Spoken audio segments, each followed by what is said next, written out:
আমরা আজকে জানবো জিরাফের পেছনের ইতিহাস। খুব আকর্ষণীয় ইতিহাস। জিরাফ শব্দটি এসেছে আরবি জারাফা শব্দ থেকে, যার অর্থ ফাস্ট ওয়াকার, মানে দ্রুত হাঁটা। জিরাফের পা আপনি জানেন অনেক লম্বা, তাই দ্রুত হাঁটবে সব। কিন্তু আমাদের প্রাচীন গ্রিকেরা বিশ্বাস করতো যে জিরাফ হচ্ছে কি ক্যামেল অ্যান্ড লেপার্ড, মানে উট এবং চিতাবাঘের সমন্বয়ের একটা মিক্সড রূপ, যা এই গ্রিকেরা বলতো ক্যামেলোপার্ড।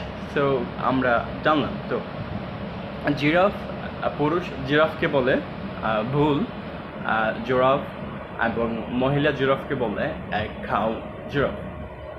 এবং আরও যদি জানতে চাই, a group of giraffe that's not